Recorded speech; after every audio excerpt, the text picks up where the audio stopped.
Hello guys, कैसे हो आप? आपका स्वागत है मेरे चैनल स्टडी बाय सीमा में। तो आज आपके लिए जो मैं टॉपिक लेके आई हूँ वो लेके आई हूँ एलसीएम, लघुत्तम समावर्ती अपने कैसे निकाल सकते हैं जब अपने को संख्याएं ज्यादा दी हो।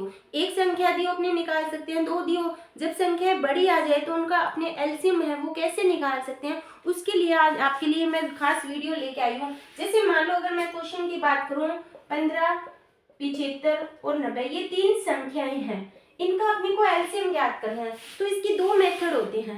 जो मेथड होगा वो अभाज्य गुणनखंड विधि से करवा रही हूँ, लेकिन अभाज्य गुणनखंड विधि का करने के भी कितने मेथड होते हैं? दो मेथड होते हैं। मैं इस वीडियो में आपके दोनों मेथड यहाँ पे करवाऊंगी।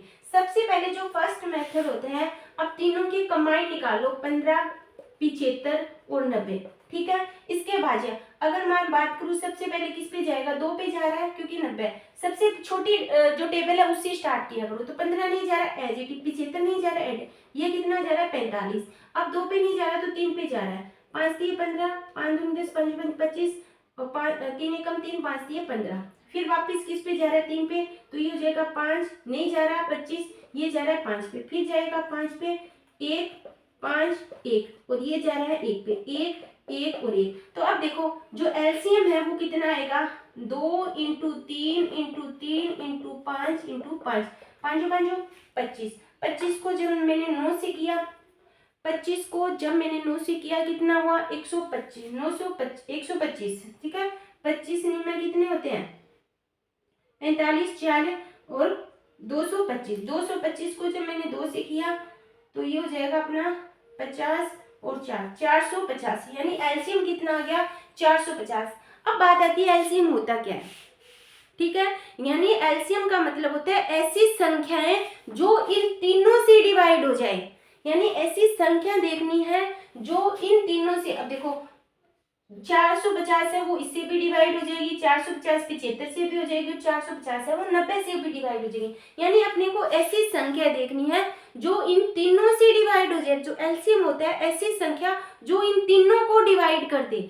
दोनों में डिफरेंस है, एलसीएम और एचसीएम में डिफरेंस भी मैंने अलग से आपके लिए वीडियो डाली है, तो वहां पे आप देख सकते हो। बच्चों में कंफ्यूज रहता है कि एलसीएम कब निकालते हैं और एचसीएफ कैसे कब निकालते हैं। ठीक है, यहाँ पे आ गया जब मैंने कंबाइंड किया एचसीएफ और एलसीएम। ठीक है, अभाज्य गुणनखंड विधि से एक तो मेथड ही है। जो सेकंड मेथड कराऊंगी दो, हम तीनों के अपने अलग अलग निकाल लेते हैं।